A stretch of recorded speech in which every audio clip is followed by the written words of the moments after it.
नमस्कार. या विशेष चर्चेमध्ये आपल्या सगळ्यांचं स्वागत. मी प्रसाद काथे. भारतानं आज एक इतिहास घडताना प्रत्यक्षरित्या अनुभवलाय.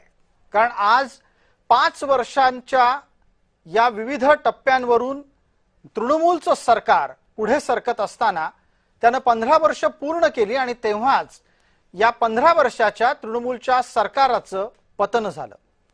फक्त तृणमूलच्या सरकाराचं पतन झालं असं नाहीये, तर या निमित्तानं लागलेल्या निकालामध्ये 15 वर्षांची तृणमूलची सत्ता तर संपली, पण त्याचबरोबर आधीच्या 35 वर्षांच्या डाव्यांच्या सत्तेचा समारोप पूर्णपणे झालेला आहे.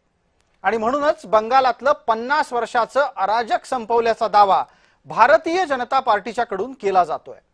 बंगालच्या या एकूणच निवडणुकीच्या निमित्तानं आपण निवडणुकीच्या निकालाच्या नंतर कुठलाही भेदाभेद करणार नाही असा दावा पंतप्रधान नरेंद्र मोदी एका बाजूला करतायत.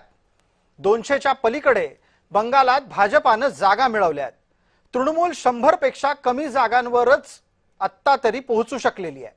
भाजपानं सत्ता चोरली असा आरोप ममता करतायत. आणि हे सगळं घडत असताना काँग्रेसच्या बाबतीत दुःखद बातमी आहे की राहुल गांधींच्या नेतृत्वामध्ये काँग्रेसचा हा 100वा पराभव ठरलाय. हा पराभव राहुल गांधी यांच्यामुळे झाल्याची टीका करायची संधी भाजपाच्या राष्ट्रीय अध्यक्षांनी गाठली आहे. भाजपाची 5 पैकी 3 ठिकाणी सत्ता आली आहे, पण त्याच्याच जोडीला देशातून प्रमुख राजकीय पक्षांची सत्ता संपलेली आहे. केरळात काँग्रेसनंच डाव्यांना हटवलंय. या निमित्तानं देशातूनही डाव्यांची सत्ता संपली आहे. हे सगळं घडलंय ते आजच्या दिवशी आणि याच निमित्तानं आपण चर्चेमध्ये याचे विविध पैलू जाणून घेणार आहोत. पण तत्पूर्वी एकदा पटकन नजर बंगालातल्या परिवर्तनवर.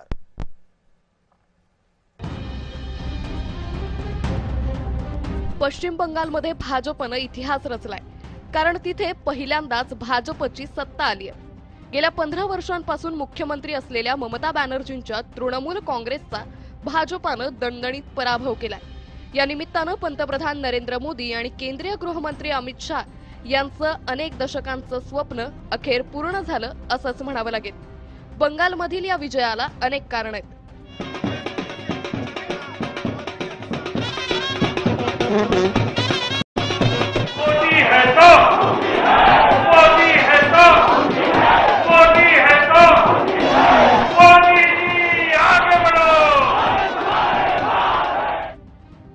महिला तरुणांचा कल भाजपाकडे. महिला कुटुंब प्रमुखांना महिन्याला 3000ची घोषणा ठरली निर्णायक. हिंदुत्वाच्या मुद्द्यावर अधिक मतदान. बांगलादेशी घुसखोरांचा मुद्दा भाजपानं लावून धरला. महिला तरुणांसाठी रोजगाराचा मुद्दा महत्वाचा. भाजपानं निवडणुकीचं तंत्र बदललं. उमेदवार निवडीतल्या चुका भाजपानं टाळल्या. भाजपानं निवडणूक अस्मितेच्या मुद्द्यावर जाऊ दिली नाही. याच सोबत ममता बॅनर्जी आणि त्यांच्या पक्षाकडूनही अनेक चुका झाल्या. मुस्लिमांचं तुष्टीकरण भोवलं. बेरोजगारी, उद्योग आणि गुंतवणुकीचा अभाव. शिक्षक भरती प्रक्रियेत तृणमूल नेत्यांकडून मोठा घोटाळा. आरजीकर रुग्णालयात तरुणीवर पाशवी अत्याचार, आरोपी तृणमूलचा नेता. मतदार यादी शुद्धीकरणामुळे लाखो बोगस मतदार बाद. अति आत्मविश्वास, अहंकारी वागणं बोलणं. बंगाल भाजपाचा चेहरा आणि ममतांचं एकेकाळचं निकटवर्तीय सुवेंदू अधिकारी हे पश्चिम बंगालचे मुख्यमंत्री बनण्याची दाट शक्यता आहे. या विजयाचं श्रेय मात्र पंतप्रधान मोदी आणि केंद्रीय गृहमंत्री अमित शहांना द्यावं लागेल. निवडणूक प्रचार आणि तिकीट वाटपाचं सूक्ष्म नियोजन शहांनी केलं होतं. प्रचाराच्या शेवटच्या 15 दिवसात तर शहा बंगालमध्ये ठाण मांडून होते. देशातलं क्रमांक 2चं पद त्यांच्याकडे असलं तरी निवडणूक आली की शहा आजही प्रचंड मेहनत करतात. पक्षाची संपूर्ण यंत्रणा कामाला लावतात. हा गुण खरंच घेण्यासारखा आहे. दरम्यान विकास आणि रोजगाराच्या बाबतीत खूप मागे असलेला बंगाल आता तरी प्रगती करतो का हे पाहावं लागेल. ब्युरो रिपोर्ट, जय महाराष्ट्र. या विशेष चर्चेमध्ये आपल्यासोबत असलेले मान्यवर कोण आहेत त्यांचा आपण पटकन परिचय करून घेणार आहोत. आपल्यासोबत आहेत कॉम्रेड अजित अभ्यंकर. डाव्या पक्षांचं या चर्चेतलं नेतृत्व ते करणार आहेत. ते आपल्यासोबत त्यांच्यासोबत या चर्चेतले इतर मान्यवर आहेत. काँग्रेसचे प्रशांत जगताप आहेत. अतुल भातखळकर आपल्यासोबत भारतीय जनता पार्टीचे आमदार जोडले गेलेले आहेत. आपल्यासोबत राजकीय विश्लेषकांचं 3 जणांचं महत्वपूर्ण पॅनल आहे. त्यात सर्वप्रथम संजय ठाकूर, तसंच अंबरनाथ सिन्हा आणि उमेश घोंगडे या चर्चेत जोडले गेलेले आहेत. मला सर्वांचं स्वागत करत असताना पहिला मुद्दा घेऊन अजित अभ्यंकर यांच्यापर्यंत पोहोचायचंय. अजित अभ्यंकर, ज्या पद्धतीचे आकडे आले, आपण सकाळच्या वेळेला चर्चा करत होतो तेव्हा या आकड्यांची अपेक्षा तुम्हाला नव्हती, निकालाची अपेक्षा तुम्हाला नव्हती, आता तरी आलेल्या आकड्यांवर विश्वास बसलाय का?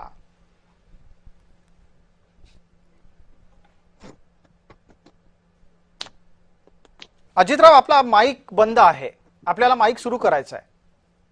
सॉरी, आकड्यांवरती विश्वास नव्हता असं नाही, ते आकडे त्यावेळेला टेंटेटिव्ह होते. आता ते आकडे अंतिम स्वरूपात आलेले दिसत आहेत. त्याच्यामुळे अर्थातच हे आकडे समोर आलेले आहेत आणि ते मतदानाचे आकडे आहेत, याच्याबद्दल काही कोणी म्हणजे वाद किंवा प्रश्न उपस्थित करण्याचा काही मुद्दा येत नाही. आता प्रश्न असा आहे की हे झालं, याचा अर्थ काय लावायचा? आता तुम्ही तर सगळं सांगितलेलं आहे, मुस्लिमांचं तुष्टीकरण वगैरे तुमच्या रिपोर्टचाच भाग म्हणून सांगितलंय. भाजपचंही नेमकं तेच म्हणणं आहे की योगायोगा असो. तर आता याची कारणं नेमकी काय आहेत याच्या विश्लेषणामध्ये खरं जाण्याची गरज आहे. जी, माझ्या मते याचा अर्थ, मी डाव्या पक्षाचा प्रतिनिधी आहे त्याच्यामुळे मी ते विश्लेषक म्हणून बसलेलो नाही. मी असं म्हणेन की कुठल्याही अशा राजकीय मोठ्या घटनेमागे किंवा रादर राजकीय काय कुठल्याही अन्य घटनेमागे सुद्धा काही भौतिक, ज्याला वस्तुनिष्ठ कारणं ज्याला म्हणतो, अशी असतात आणि काही आत्मिक किंवा तात्कालिक जे घटक असतात, माणसं असतात, त्यांचे निर्णय घेणारे लोक असतात, संस्था असतात, संघटना असतात, पक्ष असतात, त्यांच्या काय अंतर्गत ह्युमन फॅक्टर, मानवी घटक असतो. या दोन्हीचं मिळून एक काहीतरी घटित असतं. बर, तर ही जी सगळी परिस्थिती आहे, या परिस्थितीमध्ये ऑब्जेक्टिव्ह कंडिशन अशी होती की पश्चिम बंगालमध्ये 15 वर्ष ममता बॅनर्जी यांनी एक इन्स्टिट्यूशनल डिस्ट्रक्शन ज्याला म्हणतो आपण, राजकीय संस्कृती जी त्यांनी प्रस्थापित करायचा प्रयत्न केला, कारण त्यांना डाव्यांना उद्ध्वस्त करायचं होतं आणि तशा प्रकारचे काही घटक त्यांना देशातले अखिल भारतीय पातळीवरून सुद्धा मदत करणारे होते. त्याप्रमाणे त्यांनी त्यांचं काम केलं आणि त्याच्यानंतर त्यांच्याकडे कुठलाही आयडिओलॉजिकल असा स्वतंत्र कार्यक्रम नसल्यामुळे त्यांनी ते संपूर्ण त्यांच्या व्यक्तिगत वलयाच्या भोवती सगळं त्यांचं राजकारण, आणि मग त्यांच्या भोवती जमलेले लोक हे गावोगावचे गल्लीतले गुंड लोक, आणि त्या पद्धतीनं त्यांनी केलं राजकारण. आणि त्याच्यामधून 15 वर्ष तरी सुद्धा भाजपचा निर्णायक रीतीने, भाजपला द्यायचं नाही, मत भाजपला द्यायचं नाही या निर्धाराने लोक त्यांच्या मागे उभे राहिले. त्यांनी डाव्या पक्षांची सत्ता 30 वर्ष अतिशय चांगला, म्हणजे बऱ्यापैकी शेवटचे 1-2-4 वर्ष सोडला उत्तम कारभार करून सुद्धा शेवटी चेंज आणि राज्य सरकारांच्या लोकांना काहीतरी बदल घडवण्याच्या मर्यादा, भारतीय घटनेच्या अंतर्गतच राज्यांचे अधिकार मर्यादित आहेत, त्याच्यातल्या मर्यादा, यामुळे लोकांनी सुरुवातीला हा बदल स्वीकारला ममतांचा. त्याच्यानंतर ममताच आता भाजपचं एकदा सत्ता सुरू झाल्यानंतर ममताच आता त्याला उत्तर देऊ शकतात, लोक त्यांच्या मागे उभे राहिले. परंतु त्यांच्याही सगळ्या अराजकीय अशा इन्स्टिट्यूशनल डिस्ट्रक्शनच्या भूमिकेमुळे नाईलाजानी लोक पुन्हा भाजपकडे सरकले असं दिसतंय. तरी सुद्धा 41% मतं त्यांना आहेत असं दिसतंय. आणि काही अगदी सूक्ष्म प्रमाणात, आता पक्षाची सुद्धा टक्केवारी मला एक्झॅक्ट अजून मतदार संघनिया मिळालेली नाही, परंतु डाव्या पक्षांची परिस्थिती मागच्या निवडणुकीपेक्षा जरा सुधारलेली असण्याची शक्यता आहे. पण अर्थात तो उत्तेजनार्थ पारितोषिक सुद्धा म्हणता येणार नाही, इतकं ते कमी आहे. त्याच्यामुळे तो काही समाधानाची अजिबातच बाब नाही. ठीक आहे, किमान आपण अजितराव हे मान्य करताय की डाव्यांचा परफॉर्मन्स या निवडणुकीतला समाधानाची बाबही मानता येणार नाही. आपल्याला या चर्चेमध्ये अजितरावांना पहिल्या टप्प्यात मी थोडासा जास्त वेळ यासाठी दिला, कारण ते आपल्याबरोबर सुरुवातीचा अर्धा वेळच आहेत. आता अतुल भातखळकर यांच्यापर्यंत जातोय. अतुल भातखळकर भारतीय जनता पार्टीचे आमदार या नात्यानं या चर्चेत आहेतच, पण त्याच्या पलीकडे सुद्धा अतुलजींची एक ओळख आहे, ती म्हणजे भारतीय जनता पार्टीच्या पक्षाचं काम करण्याच्या सुमारासच त्यांनी बंगालच्या एकूणच राजकारणावर एक विशेष प्रबंध सादर केलेला आहे. रामभाऊ म्हाळगी प्रबोधिनीच्या माध्यमातून त्यांनी केलेल्या या विशेष अभ्यासाचं कौतुक तेव्हाही झालं होतं. आजच्या घडीला बंगालवरचा एक भाजपातला हक्काचा आणि विश्वसनीय चेहरा म्हणून त्यांच्याकडे पाहिलं जातं. अतुलजी, थोडंसं पुढे येऊन बसा, तुमचा चेहरा अंधारात जातोय. मला आपल्याकडून एक जाणून घ्यायचंय की डावे जेव्हा म्हणतायत आत्ताचा त्यांचा निवडणुकीतला परफॉर्मन्स, त्यांचं निवडणुकीतलं काम, यशापयश हे उत्तेजनार्थ सुद्धा नाही, अशा वेळेला हे डाव्यांना आलेलं शहाणपण म्हणायचंय की डाव्यांना याच्यातून पुढे आणखीन बरंच शिकायचंय असं म्हणता येईल? नाही, मुळात अजित अभ्यंकरांनी मोकळेपणाने त्यांचा पराभव स्वीकारला ही एक चांगली गोष्ट आहे, पण यातला खरा मुद्दा असा आहे की ज्या कम्युनिस्ट पक्षांनी जवळजवळ 30-35 वर्ष पश्चिम बंगालवर एक हाती सत्ता केली, त्या पश्चिम बंगालमध्ये तृणमूल काँग्रेसच्या 15 वर्षानंतर डाव्यांचा एवढा दारुण पराभव का झाला, याचं त्यांनी आत्मचिंतन करण्याची गरज आहे. पण मला असं वाटतंय की पश्चिम बंगालमध्ये तुष्टीकरण, विकास विरोधी अजेंडा, गुंडागर्दी, घुसपेट आणि विकासाकरता लोकांनी केलेलं हे मतदान आहे. कारण ममता बॅनर्जींचं सरकार म्हणजे केवळ गुंडागर्दी होती. भ्रष्टाचाराच्या अनेक सुरस कथा उभ्या देशाने त्यांच्या बाबतीतल्या पाहिल्या. त्यांचे टँट्रम्स, कुठल्याही सिस्टीमला फॉलो न करणं, कुठल्याही सिस्टीमला न मानणं आणि स्वतःचं राजकीय अस्तित्व टिकवण्याकरता केंद्र सरकारच्या अनेक चांगल्या योजना या सुद्धा नाकारणं. आजच प्रधानमंत्र्यांनी आपल्या भाषणात सांगितलं की पहिल्या कॅबिनेटमध्ये प्रधानमंत्री आरोग्य योजनेला बंगालमध्ये परवानगी दिली जाईल. बिलकुल. म्हणजे प्रधानमंत्री आवास योजना असो, प्रधानमंत्री आरोग्य योजना असो, या योजना सुद्धा ममता दीदींनी त्यांच्या टँट्रम्समुळे आणि त्यांच्या राजकारणापायी त्यांनी पश्चिम बंगालच्या जनतेला त्याच्यापासून वंचित ठेवलं. आज नाही, उद्या नाही, परवा कधी ना कधी पश्चिम बंगालच्या जनतेला हे कळणार होतं, ते त्यांना कळलं आणि त्याच्यामुळे पश्चिम बंगालच्या जनतेने हा एक ऐतिहासिक निकाल या आपल्या माध्यमातून दिलेला आहे. मला असं वाटतं की पश्चिम बंगालची अधोगती जी गेले काही वर्ष झालेली आहे, हे खरं आहे की कम्युनिस्टांच्या म्हणजे आमच्या प्रबंधामध्ये सुद्धा मी हे लिहिलेलं आहे की पहिले 10 वर्ष ज्योती बसूंच्या सरकारने फार चांगलं काम केलं जी.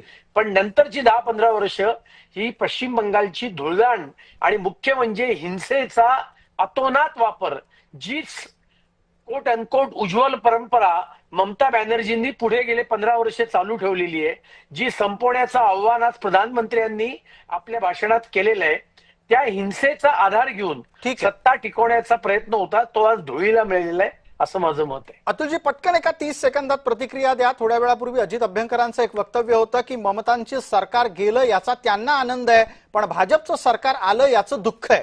30 सेकंदात उत्तर आहे. नाही, त्याला त्यांचं दुःख तर म्हणजे केरळमधलं सरकार गेलं त्यामुळे त्यांच्या आणि काँग्रेसच्या वाट्याला दुःखच दुःख आहे. भारतीय जनता पार्टी म्हणून मी एवढंच सांगेन की पश्चिम बंगालमधल्या सर्व जनतेचा विकास आता पश्चिम बंगालमधलं भारतीय जनता पार्टीचं सरकार करेल आणि त्याच्यामुळे तुम्हाला जनतेने घरी कायमचं पाठवलेलं याचं आत्मचिंतन करा. अजितराव, मला वाटतं काही बोलायचंय आपल्यालाही. 30 सेकंद आहेत. नाही बघा, मी ममता बॅनर्जींचं सरकार गेलं याच्याबद्दल आनंद आणि यांचं सरकार आलं म्हणून दुःख, या दोन वेगळ्या घटना नाहीयेत. त्याच्यामुळे मला आज दुःखच आहे, कारण हा फक्त आमचा पराभव झाला का विजय झाला मुद्दा नाहीये.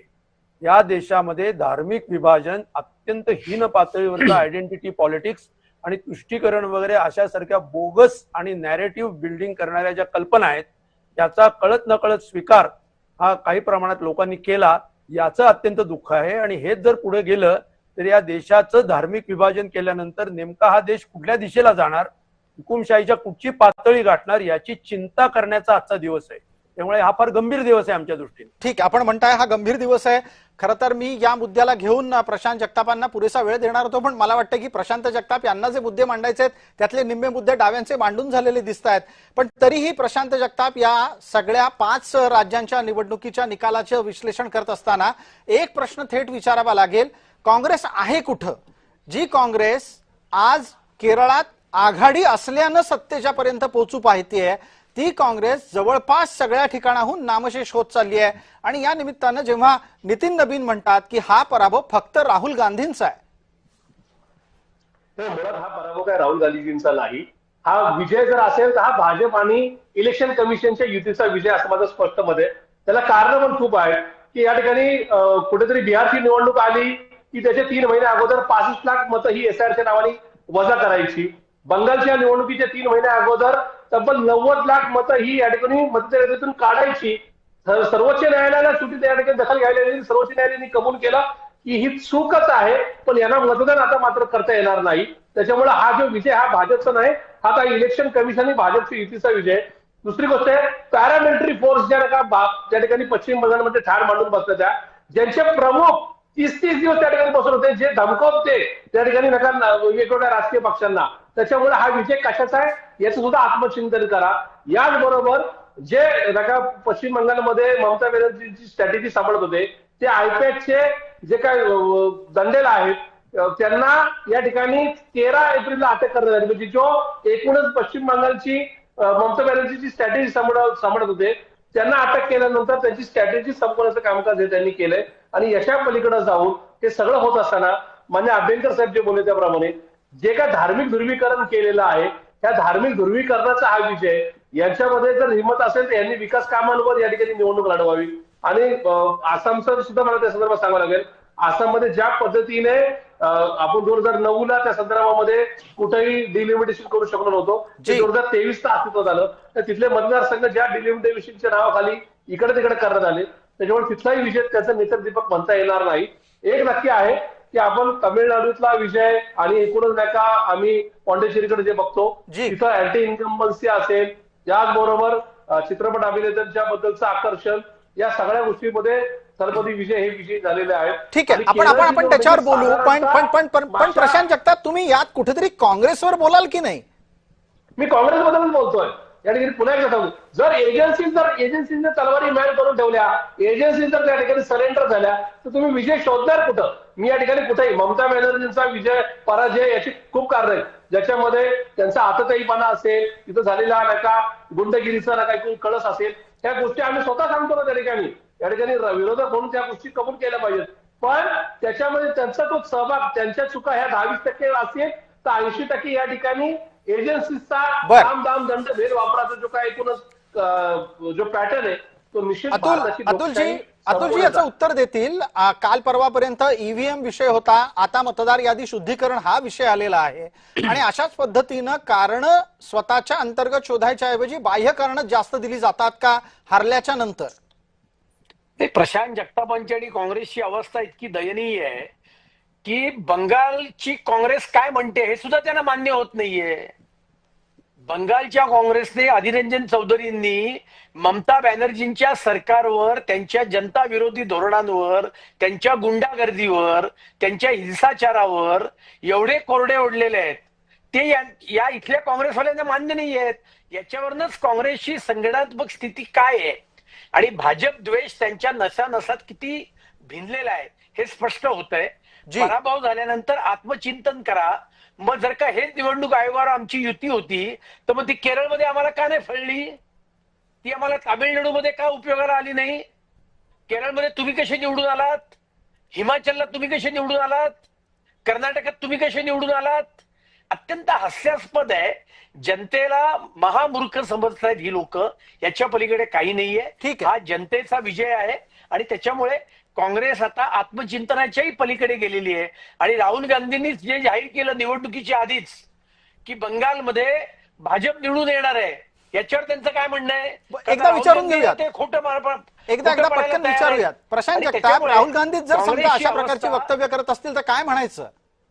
मुळात विषय असा आहे की ज्या पद्धतीने नाही का या ठिकाणी ममता बॅनर्जी सरकार दिलं त्याच्यामध्ये आम्ही कुठेही ममता बॅनर्जींबद्दल सहानुभूती दाखवली नाही. ममता बॅनर्जींच्या चुका होत्या या संदर्भामध्ये आम्ही या ठिकाणी ठामपणे त्या स्पष्टपणे मत मांडतोय. राहुलजी गांधीजींनी जे अनालिसिस मी महाराष्ट्रात बसून नका पश्चिम बंगालबद्दल करतो त्या अनालिसिस राहुलजी गांधी साहेबांकडे पण आलं होतं की या ठिकाणी प्रचंड गुंडागर्दी झालेली होती, त्याच्यामुळे ममता बॅनर्जींचा पराभव होणार हे होतच. पण त्याच्याबरोबर इतर जी कारण आहे ती दुर्लक्षित करून चालणार नाही, कारण की ती कारणं भारतीय लोकशाही जिवंत राहील का नाही या संदर्भामध्ये नका दिशादर्शक ठरणार. त्याच्यामुळं अतुलजी भातखळकरजी तुम्ही माझी आणि माझ्या पक्षाची चिंता बिलकुल करू नका.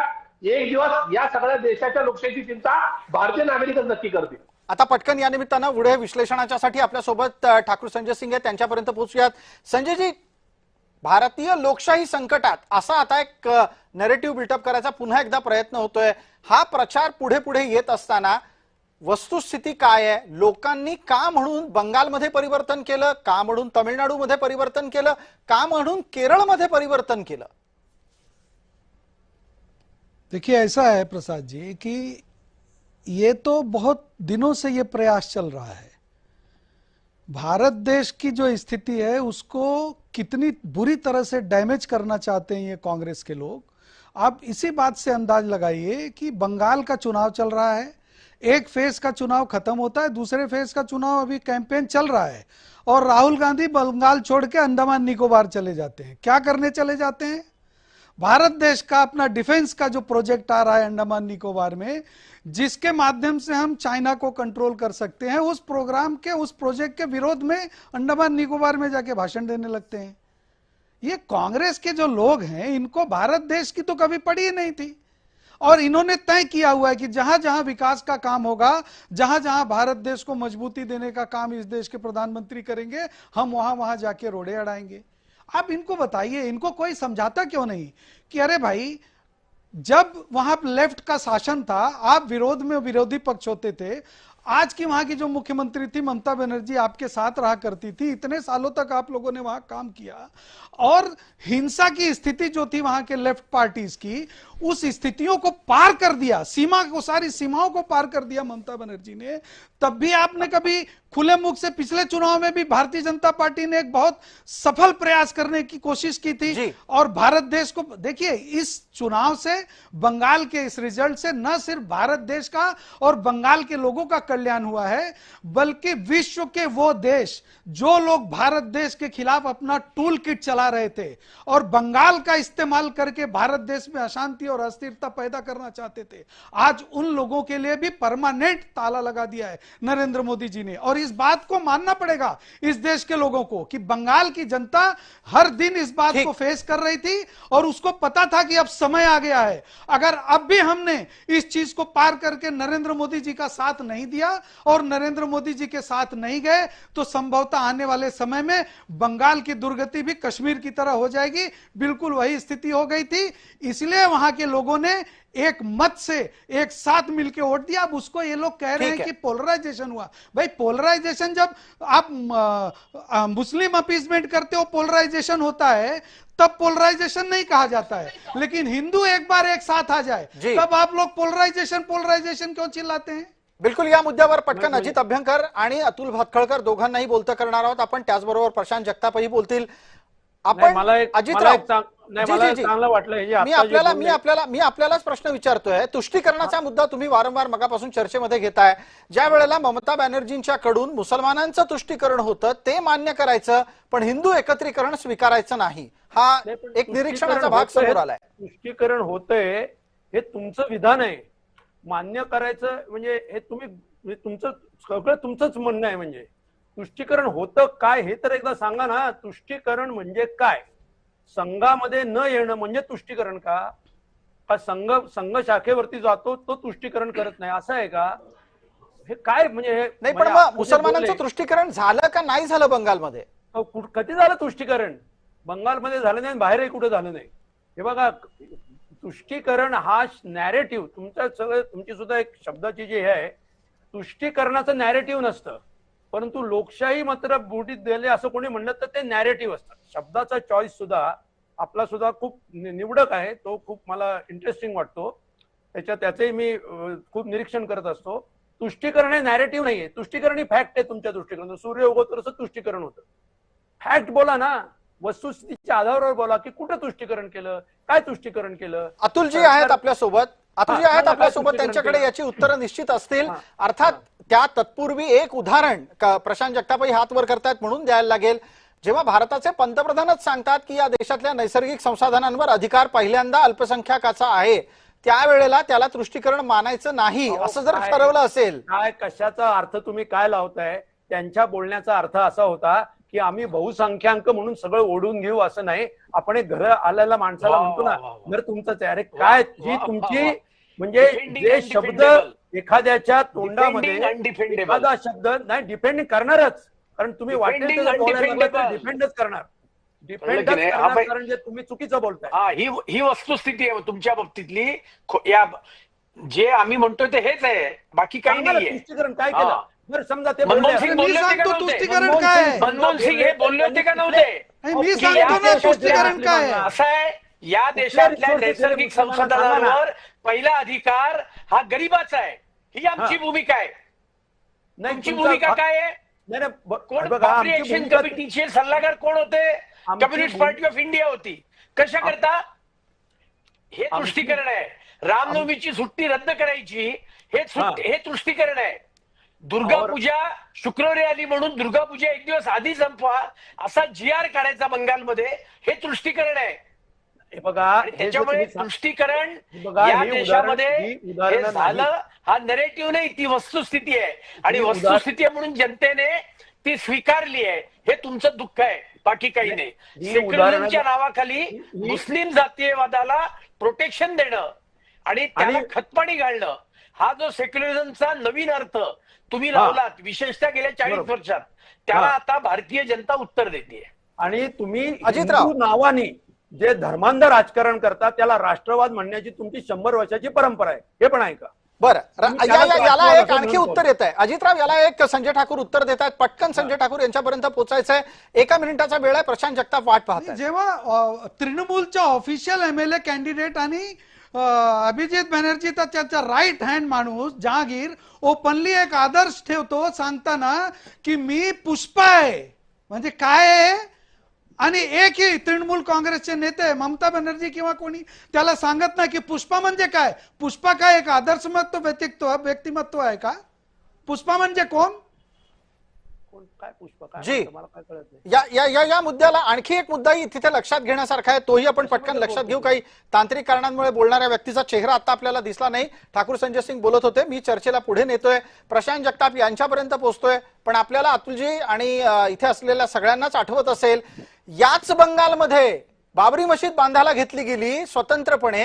हा विषय तुष्टीकरणाचा होऊ शकत नाही का? प्रशांत जगताप, आवाज आला असेल तर आपण बोलू शकताय. मुळात विषय असा आहे की तुष्टीकरणाचं सगळ्यात उत्तम उदाहरण म्हणजे मागची 12 वर्ष कन्याकुमारीपासून काश्मीर पर्यंत ज्या भारताचे पंतप्रधान म्हणून माननीय नरेंद्रजी मोदी हे मागची 12 वर्ष पंतप्रधान घोषवत आहेत, त्या देशामध्ये पंतप्रधान आजही कुठल्या राज्यात गेल्यानंतर हिंदू खतरे में आणि म्हणून तुम्ही मला मतदान करा किंवा भाजपला मतदान करा, याच्यापेक्षा मोठं तुष्टीकरण असू शकत असं माझ्या स्पष्ट मत आहे. कारण की 12 वर्ष हा देशच तुमच्या ताब्यात आहे, या देशातील प्रत्येक राज्य तुमच्या ताब्यात आहे. आणि तसं असताना सुद्धा तुम्ही ज्या हिंदूंचे स्वतःला मसिया म्हणतात, त्या हिंदूंना तुम्ही म्हणता की नका आज हिंदू खतरे में, आणि त्याच्या खाली जी मतं मागतात त्या मतं नका घ्यायचा प्रयत्न करून सत्ता घेतात. त्याच्यापेक्षा दुसरं मोठं तुष्टीकरण असू शकत आहे असं माझं स्पष्ट मत आहे. प्रशांत जगताप यांच्या या मुद्द्यानंतर आपण पुढे वळतोय अंबरनाथ सिन्हा यांच्यापर्यंत. अंबरनाथ सिन्हा कलकत्त्यातून आपल्यासोबत जोडले गेलेले आहेत.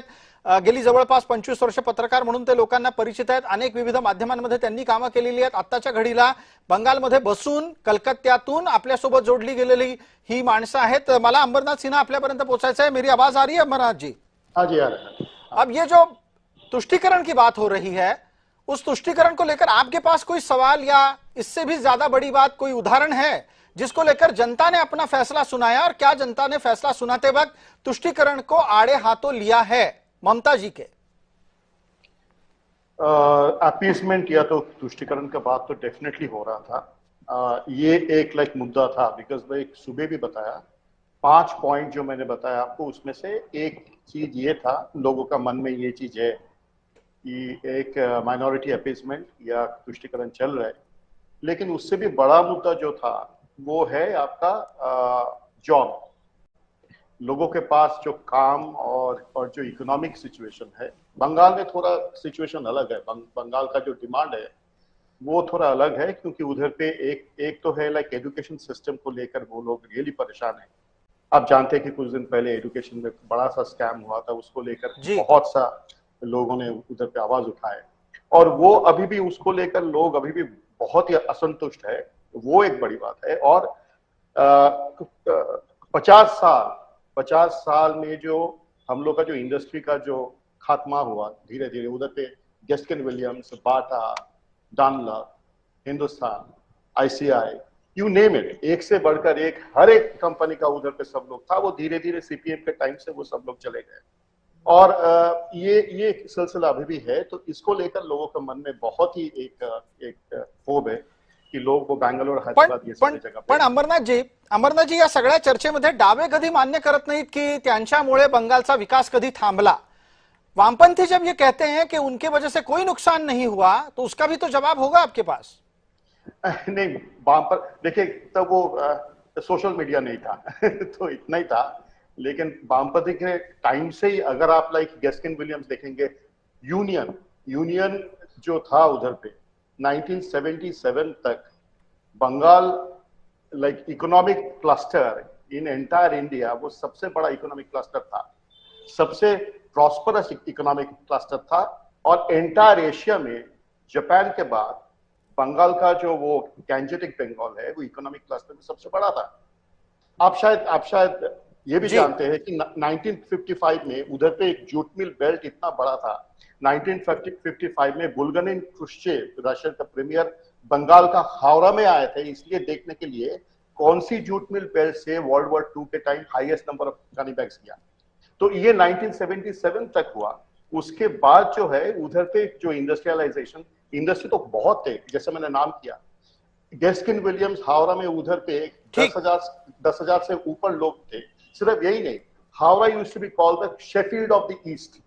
शेफील्ड ऑफ द ईस्ट इसीलिए बोला जाता था क्योंकि उधर पे 65,000 आपका लाइट इंजीनियरिंग या तो स्मॉल स्केल इंडस्ट्री उधर पे था।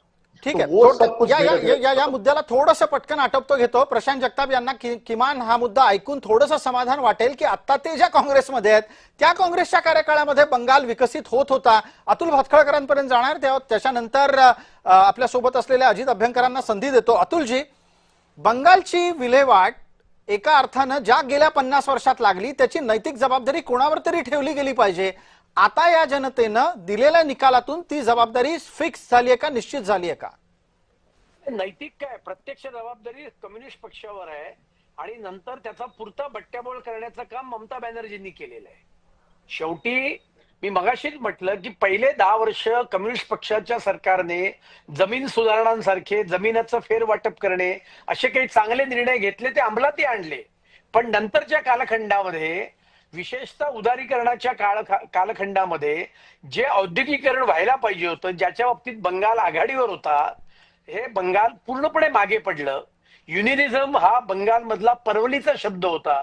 कुठल्याही फॅक्टरीमध्ये, सरकारी कर्मचाऱ्यांमध्ये कधी कोणीही संप करायचं, कारण युनियनच कम्युनिस्ट पक्षांची असायची आणि त्यामुळे पोलिसांची युनियन असण्याचे अधिकार हे फक्त पश्चिम बंगालमध्ये होते। तृतीय आणि चतुर्थ कर्मचारीच्या पोलिसांना युनियन बांधण्याचे, आणि त्याचं उद्घाटन त्यावेळेला ज्योती बसूंनी स्वतःच केलं होतं। आणि त्याच्यामुळे पश्चिम बंगालची वाट लावण्यामध्ये कम्युनिस्टांचा मोठा वाटा आहे आणि त्याच्यावर पुरती वाट लावण्याचं काम तृणमूल काँग्रेसने केलं। आता बंगालला पुन्हा एकदा विकासाच्या गंगेत आणण्याची आवश्यकता आहे। त्याच्याकरता त्या ठिकाणी औद्योगिकरण, नवीन चांगले प्रकल्प हे येण्याची आवश्यकता आहे। आणि सर्वात महत्वाची गोष्ट म्हणजे, आणि पहिली गोष्ट, बंगालमध्ये, पश्चिम बंगालमध्ये आता लॉ अँड ऑर्डर पुन्हा प्रस्थापित करणं हे अत्यंत आवश्यक आहे। बिलकुल, अजितराव अभ्यंकर बोलू मला इच्छितात? फक्त 1 मिनिट, फक्त मला बोलून मला दुसरीकडे जायचंय। बिलकुल, एवढंच सांगतो की बंगालमध्ये वाट लावल्यावर त्यांचं जे काय काव्य आहे ते सोडून द्या, त्याच्याबद्दल मी काय बोलत नाही।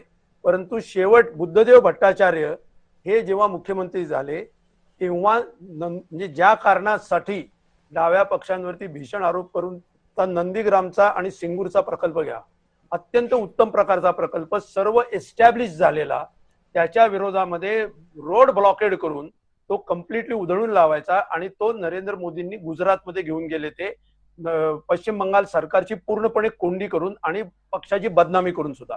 नंदीग्राम मध्ये म्हणजे तुम्ही हा पण इतिहास जाणत नाही का? हा पण इतिहास तुम्ही जाणतो मोदींनी केलं हे काय सांगताय तुम्ही? नाही, मोदी कम्युनिस्ट प्रकल्प, पश्चिम बंगालच्या सरकारने नॅनोचा प्रकल्प रद्द केला नाही, त्याच्यानंतर मोदींनी त्याला आमंत्रण दिलं लागला। काय खोटं का बोलता तुम्ही? खोटं तुम्ही खोटं धडधडीत टाटानी निर्णय घेतला, टाटानी निर्णय कोणामुळे घेतला? तुमच्यामुळे घेतला ना? निर्णय घेतला ममता बॅनर्जीमुळे घेतला, सरकारमुळे घेतला ना। ममता मोदींचा काय संबंध आहे? हो, जरा तुम्ही मोठ्यांदा बोलता म्हणजे बरोबर बोलता असं नाही। ऐका मी काय सांगतो ते, ममता बॅनर्जींनी तिथं रस्ता रोकोचं 2 महिने आंदोलन केलं, तिथे संपूर्ण लॉ अँड ऑर्डर कोसळवली। नंदीग्राम मध्ये 3 महिने तिथलं पोलीस तिथल्या प्रदेशामध्ये जाऊ शकत नव्हते। अशा प्रकारची परिस्थिती तिथं निर्माण केली गेली। तिथं औद्योगिक विकास अत्यंत उत्तम प्रकारे करण्याचा जेव्हा प्रयत्न होत होता, तेव्हा औद्योगिक विकास करण्यासाठी कम्युनिस्टांनी अडथळा आणला, हे धादांत खोटं आहे। आता याच्यामध्ये ममता बॅनर्जींचा खूप मोठा वाटा आहे, त्यांच्या गुंडगिरीचा वाटा आहे निश्चितपणे, नो डाऊट अबाउट इट। परंतु कम्युनिस्टांच्या वरती पश्चिम बंगाल मधल्या औद्योगिक मागासलेपणाचं खापर कृपया फोडू नका। आता तुम्हाला दोघांना एका वेळेला ठोकणे तुमची गरज आहे म्हणून तुम्ही बोला, परंतु त्याच्यामध्ये सत्याचा थोडा तरी अंश बदलासाठी असायला हरकत नाही. ठीक आहे अजितराव, मला वाटतं की आपण दिलेल्या वेळ मर्यादेमध्ये तुम्हाला पुढे निघायचं असल्यानं मी इथे आपल्याला उत्तर पूर्ण झाल्यानंतर धन्यवाद देतोय. आपण या चर्चेत सहभागी झालात त्याबद्दल. चर्चेला पुढच्या टप्प्यात नेतोय आणि आता पटकन प्रशांत जगताप यांच्यापर्यंत जायचंय. तत्पूर्वी अतुल भातखळकर यांनाही त्या चर्चेत सहभागी करून घेत असताना इतर प्रत्येक मान्यवराला समान संधी देण्याची आपली पद्धतही आहे, वेळही आपण त्या पद्धतीनं देत असतो. आपल्यासोबत उमेश घोंगडे आहेत, सातत्यानं त्यांचा संपर्क बाधित होतोय म्हणून आपण त्यांना आतापर्यंत जोडून घेऊ शकलेलो नाहीयेत. पटकन आता मी आधी प्रशांत जगताप यांच्यापर्यंत जातो. प्रशांत जगतापजी, तुम्ही यावर अधिक सांगा पटकन. काँग्रेस काहीच शिकू शकणार नाहीये का जे निकाल लागतायत त्यातून, आणि लागलेल्या निकालातून सातत्यानं ते कारण मीमांसेकडे दुसऱ्यांकडेच बोट दाखवणार आहेत का?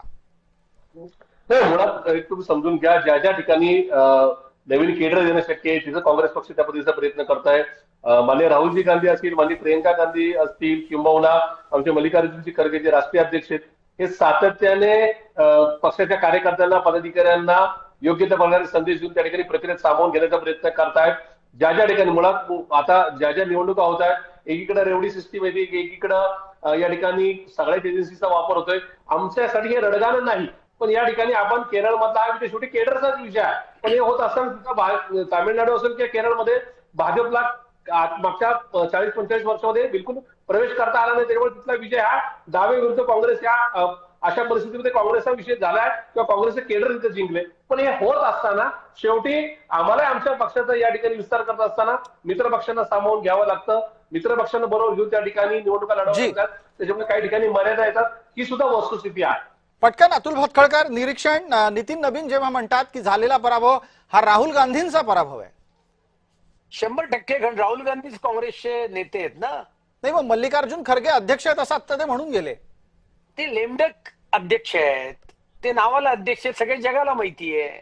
त्यामुळे राहुल गांधी हे काँग्रेसचे नेते आहेत आणि हा पराभव राहुल गांधींच्या अनेकदा चुकीच्या फालतू विधानांमुळे होत असतो. राहुल गांधी संघटनात्मक दृष्ट्या कुठलेही कष्ट घेत नाहीत. आपण मगाशी उदाहरण दिलं, ऐन निवडणुकीत ते अंदमान निकोबारला गेले, नंतर आता मस्कतला गेले आणि त्याच्यामुळे ऐन पार्लमेंटचं अधिवेशन चालू असताना प्रदेश प्रवासाला जाणं, he is a non serious politician, हे सगळ्यांचं म्हणणं आहे. अगदी माझं म्हणणं नाही किंवा भाजपवाल्यांचं म्हणणं नाही हो. रामचंद्र गुहान सारखे यांचे जे आयडिओलॉग समर्थक आहेत ते काय म्हणतायत? ते म्हणतात राहुल गांधीला काँग्रेसच्या बाहेर काढा, त्याशिवाय काँग्रेस विजयाकडे जाऊ शकणार नाही. हे मी म्हणत नाहीये, रामचंद्र गुहा म्हणतात. आणि त्याच्यामुळे राहुल गांधींचं नेतृत्व हे पूर्णतः अपयशी आहे. काँग्रेस कुठल्याही स्वरूपाचं आत्मचिंतन करायला तयार नाहीये, हाच त्याचा अर्थ आहे. पटकन संजय ठाकूर यांच्यापर्यंत जायचंय. संजय ठाकूर, आपण या चर्चेत आहात आणि आतापर्यंतच्या चर्चेतल्या विविध टप्प्यांवर आपण ऐकून मार्गदर्शनही करताय, विचार मांडताय. मला पटकन सांगा, राहुल गांधींना जर समजा काँग्रेसमधून खरंच दूर केलं तर काँग्रेसला चांगले दिवस येतील, या निष्कर्षाला या निवडणुकीच्या नंतर काँग्रेसने आत्मसात करावं का?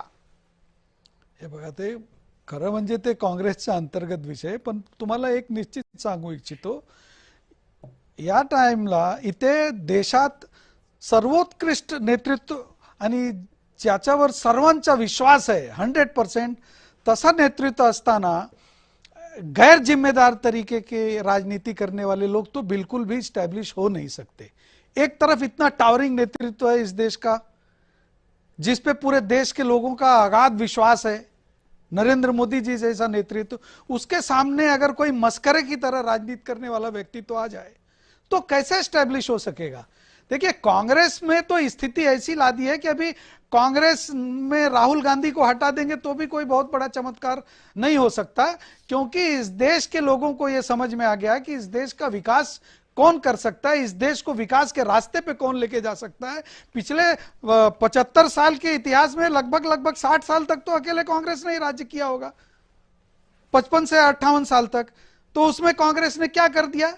जब तक कांग्रेस इस देश की सत्ता में थी तब तक कांग्रेस देश के आर्थिक विषयों पे भारत देश को कहां तक लेके चली गई, और 15 साल के अंदर क्या कोई चमत्कार कर दिया क्या नरेंद्र मोदी जी ने? नहीं. जिसने देश हित के निर्णय लिए, जिसने देश को आगे बढ़ाने की चिंता की, जिसने देश के आम आदमी की चिंता की, आम आदमी के राशन की चिंता की, आम आदमी के घर की चिंता की, बूढ़ी माँ के गैस की रसोई की चिंता की, उसी के साथ साथ में इस देश में पहली बार इस देश के लोगों को यह समझ में आने लगा कि एंटरप्रेन्योर भी कुछ होता है, स्टार्टअप भी कुछ होता है। इस देश में नए स्टार्टअप्स क्रिएट हो सकते हैं।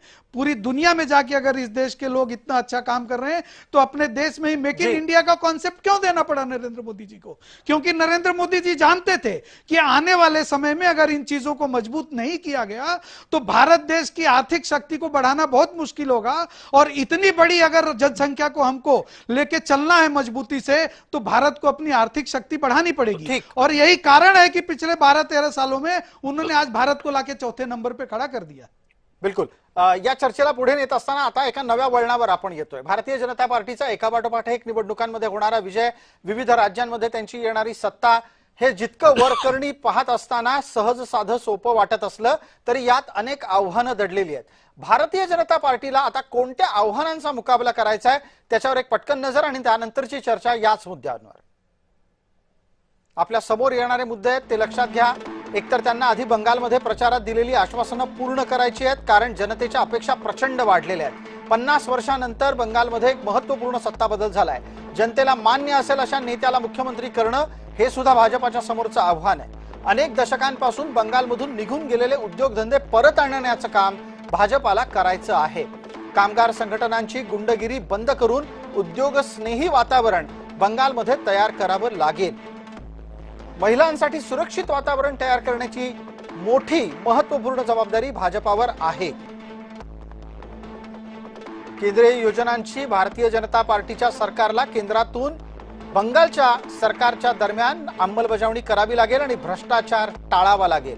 आणि इतकंच नाही तर भाजपाच्या कार्यकर्त्यांचा उन्माद होणार नाही हे सुद्धा बघावं लागेल। तृणमूल काँग्रेसच्या नेत्यांना आणि कार्यकर्त्यांना निवडणुकीच्या निकालानंतर गुंडगिरी करू न देणे ही एक अत्यंत महत्त्वपूर्ण जबाबदारी भाजपाच्या सरकारवर आहे।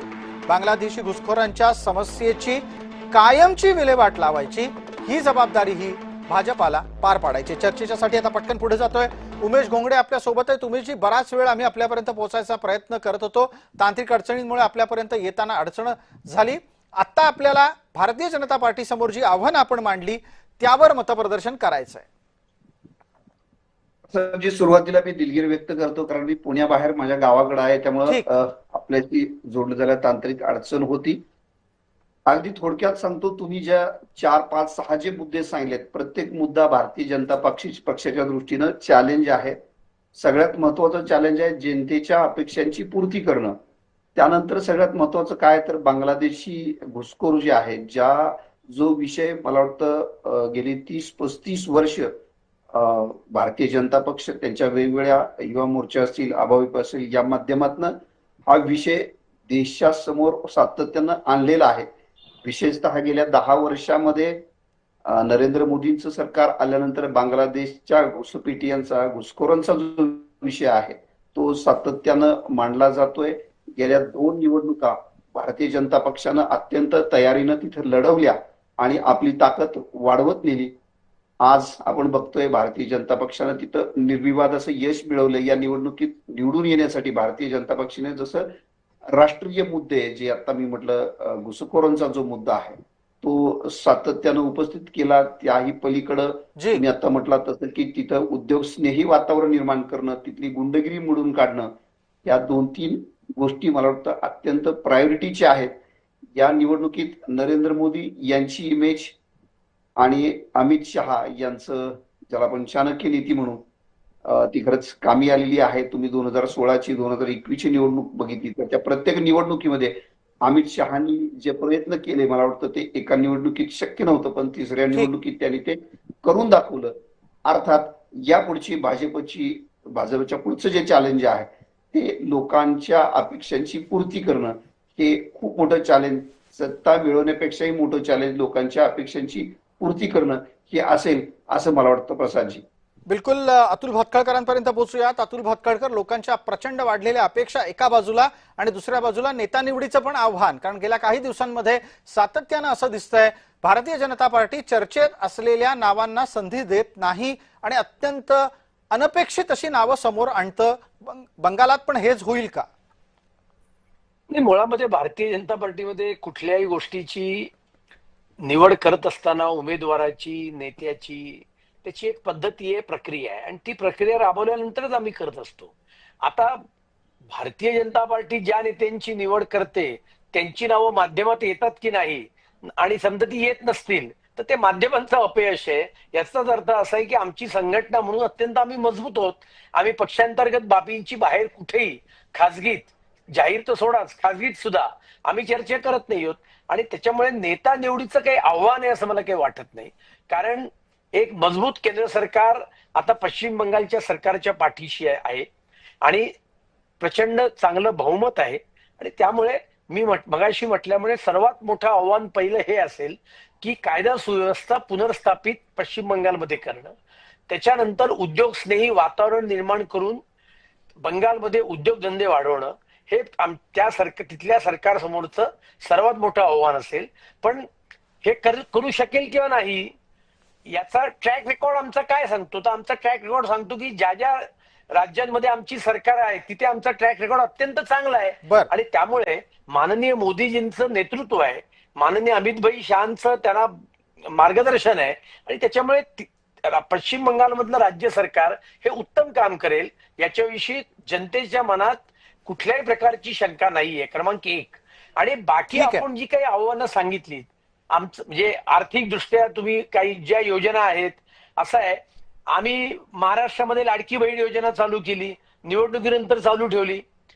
निवडणुकीच्या आधी मी शेतकरी कर्जमाफीची घोषणा केली. आता समोर कुठल्याही निवडणुका नसताना आम्ही ती अंमलात आणतो.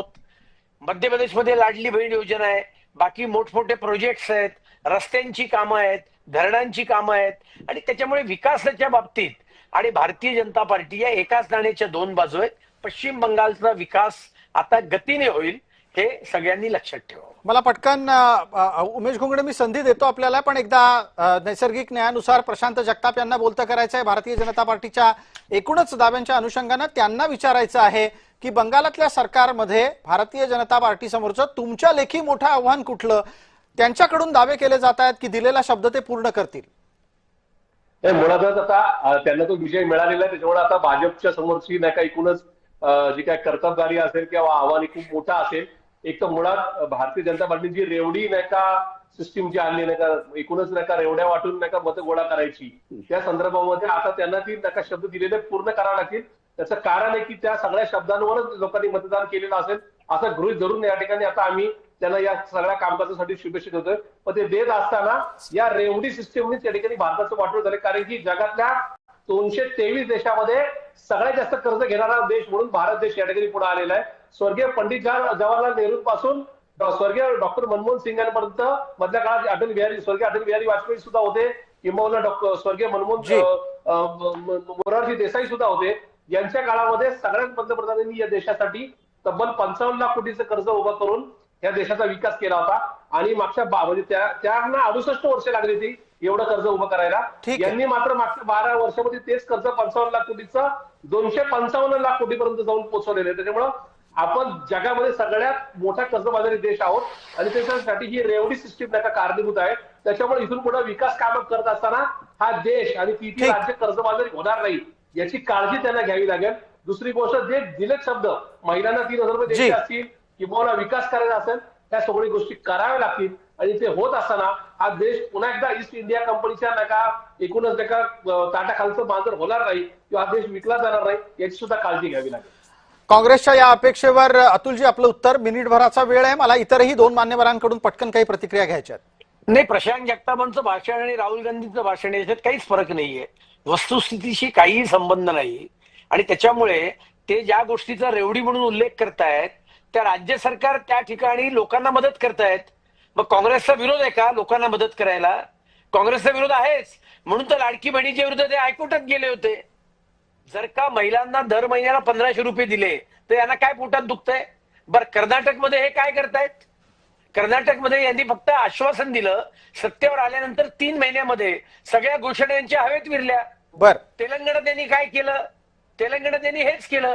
महाराष्ट्राचा इतिहास पाहिला तर काय आहे, 2004ला यांनी महाराष्ट्रामध्ये आश्वासन दिलं होतं आणि प्रत्यक्षात आणलं की विजेचं बिल आम्ही 0 देऊ. परत निवडून आल्यानंतर 3 महिन्यात पुन्हा विजेची बिलं शेतकऱ्यांना चालू केली. आणि त्यामुळे काँग्रेसचा इतिहास हा दगाबाजीचा इतिहास आहे. आम्ही निवडणुकीच्या आधी शेतकऱ्यांना 0 विजेची बिलं दिली, आजही शेतकऱ्यांना वीज बिल माफ आहे. आणि त्याच्यामुळे तुम्हाला अर्थव्यवस्था चालवणं जमत नाही. आणि त्यामुळे तुमच्या ठीक आहे. तथाकथित अर्थतज्ञ मनमोहन सिंग यांच्या कालखंडामध्ये भारत देश जगातल्या 5 फ्राजाईल इकॉनॉमीमध्ये गेला होता, हे त्यांनी लक्षात ठेवावं. आणि हे जनतेच्या पुढचं लक्षात आहे. प्रशांतजी, मला आपल्याला संधी देण्याच्यासाठी वेळेची खूप मर्यादा आहे. कृपया आपण मिनिटभरात संपवलं तर बरं होईल. मला अंबरनाथ सिन्हा आणि त्याच्यानंतर संजय ठाकूर यांच्यापर्यंत पोहोचायचंय. मी माझं पूर्ण वाक्य ऐकलंच असेल. मी पुन्हा एकदा सांगतो, जे शब्द आता तुमचा विजय आता या ठिकाणी आम्ही स्वीकारलाय, आमचा पराभव आम्ही स्वीकारलाय. हे होत असेल, तुम्ही जे लोकांना शब्द दिले ते शब्द तुम्ही नक्की पूर्ण करा. आम्ही ते तुम्हाला म्हणतच नाही की तुमच्या स्कीम बंद करा, पण ते होत असताना इथल्या स्वर्गीय पंडित जवाहरलाल नेहरूंपासून स्वर्गीय मनमोहन सिंगांपर्यंत कुठल्याच आपल्या देशाच्या पंतप्रधानांनी या देशाला कर्जबाजारी नेलं नव्हतं. ते माननीय मोदीजी नेले, त्याच्यामुळे एकीकडे दिलेले शब्द पाळा, पण हा देश आता कर्जमुक्त करा आणि तो नंबर खाली आला. जगामध्ये सर्वाधिक वेगाने विकसित होणारी अर्थव्यवस्था आहे. ठीक आहे, काय ठीक आहे. अंबरनाथ देशाच्या मध्ये जरा चेक करा, लिस्ट मध्ये आपण 1 नंबर लावू. बर, अंबरनाथ सिन्हा यांच्यापर्यंत पोहोचायचंय पटकन. अंबरनाथ सिन्हा, आपण कलकत्त्यात आहात. तिथलं वातावरण रोजगाराच्या विषयी अधिकाधिक भूमिका मांडणारं होतं, महिला सुरक्षेच्या बद्दल अधिकाधिक भूमिका मांडणारं होतं. हे शक्य कसं होणार आहे आणि ही आव्हानं भाजपला पेलवणार आहेत का बंगालमध्ये? कारण आधी असलेली आर्थिक स्थिती नीट करणं आणि मग पुढे जाणं. अंबरनाथ जी, आवाज आ रही है आपको? काही तांत्रिक कारणांमुळे त्यांच्यापर्यंत आवाज पोहोचत नाहीये. संजय ठाकूर यांना जर माझा प्रश्न कळला असेल तर त्यांनी उत्तर द्यावं. नहीं, देखिए ऐसा है प्रसाद जी कि ये सारी बातें अलग है. अब देखिए बहुत छोटी सी बात है, इनके जवाहरलाल नेहरू जी से लेके मनमोहन सिंह जी तक की इकोनॉमी पूरे देश की भारत की 1.5 ट्रिलियन डॉलर की थी, और 2014 से 2026 में नरेंद्र मोदी जी के नेतृत्व में उस इकोनॉमी की साइज 1.5 ट्रिलियन डॉलर से 5 ट्रिलियन डॉलर की हो गई.